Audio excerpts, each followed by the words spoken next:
morning. I totally forgot to start recording, but this is week 2 out at the property for Hope for Small Farm Sustainability, and today I'm working on installing drip line irrigation, and here in just a little bit I'll go meet my friend Chris at the dump so he can load up some wood chips for us to continue to spread that. So hopefully we'll get a lot done today. It's supposed to rain a lot later this week, so I won't be able to do a whole ton after that, but hopefully we'll get a lot done today.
I am wrapping up a full day out here at the garden plot, and let me take you to check on our plants that we put in the ground, or that I put in the ground, and show you what else I did today to get this ready for our future growers.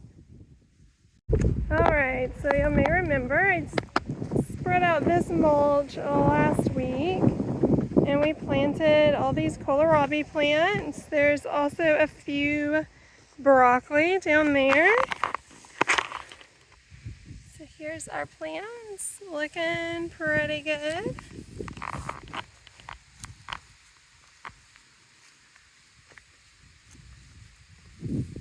Some purple ones. Aren't they pretty? Drip line working well here. Had that running while I was out here today.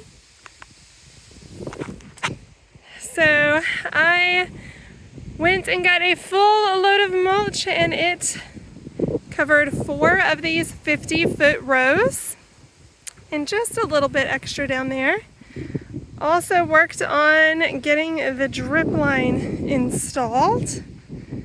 So all of these here, all of these plots are going to have drip line irrigation. So basically the gardeners will be able to come out here, turn our water on, and just turn on their irrigation, and it starts dripping.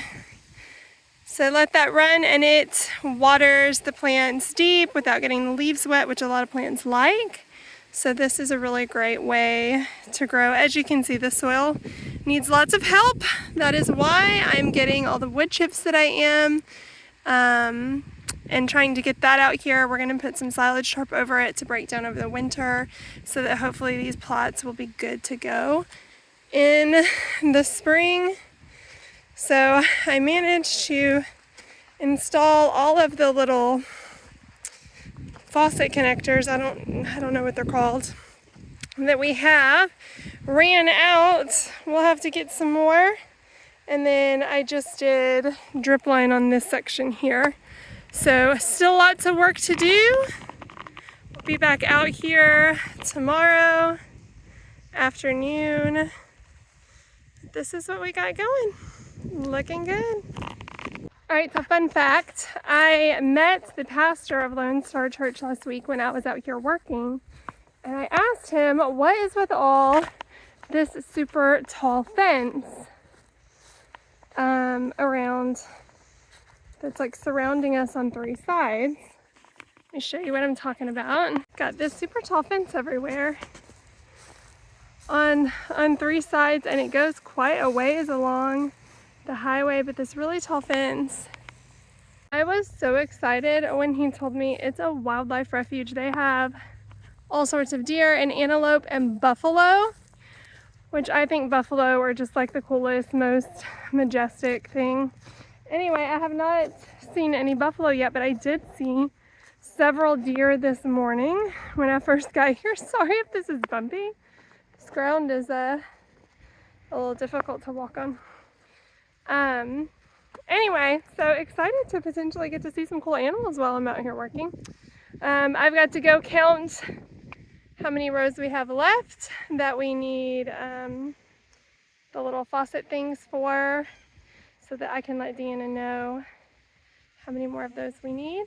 And then I'm gonna clean up. I'm absolutely filthy. I don't know if you can tell. Let me, oh, you can tell on this arm. I've got like a little spot I've wiped off. I don't know if you can see that. It's so dusty out here that I just end up completely covered in dust. So I brought a towel this time to kind of wash off in the faucet before I go get in the car and pick up the kids from school. But really excited about what we're getting done this week. All right, so I went straight from working out at Hope to coming home to process some chickens.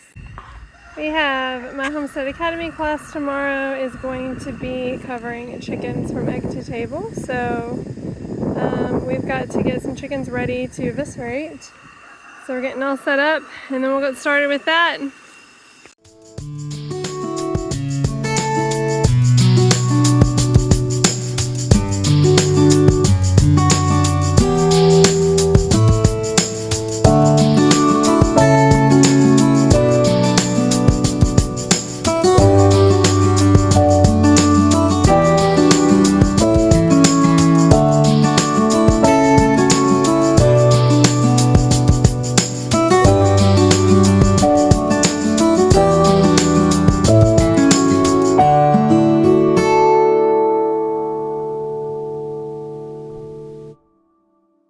Alright, I hope I can block the wind and you can hear me. It's so windy today.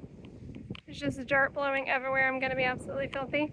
I'm out here installing drip line and waiting on a very exciting delivery.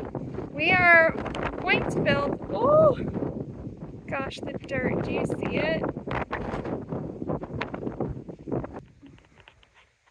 Now that the wind has died down just a wee bit for just a second, we're waiting on the delivery of some barrels that we are going to use to build raised beds for the wheelchair-bound crew from Be Happy.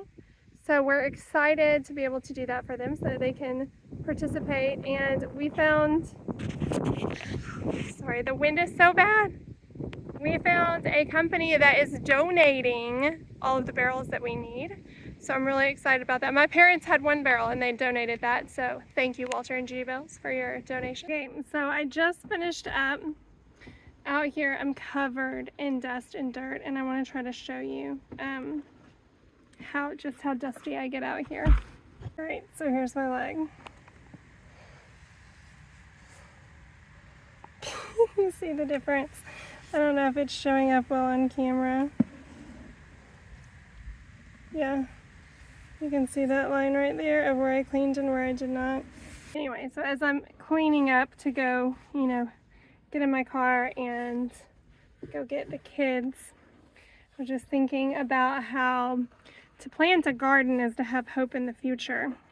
Because you don't plant a garden if you don't plan on your future, on reaping the harvest. What would be the point in planting? So I think of planting a garden as hoping in the future, and like things are a little nuts in our country right now. Well, right now I'm not planting the garden, but I'm preparing the garden to be planted because I know that no matter what happens, ultimately God's in control. And He put this garden plot here to be planted, and so that's what we're going to do. So I'm just really excited about that and look forward to the day that this is this big beautiful garden and I look back and think about remember when I used to get so covered in dust because it was just nothing but sand. I look forward to that future.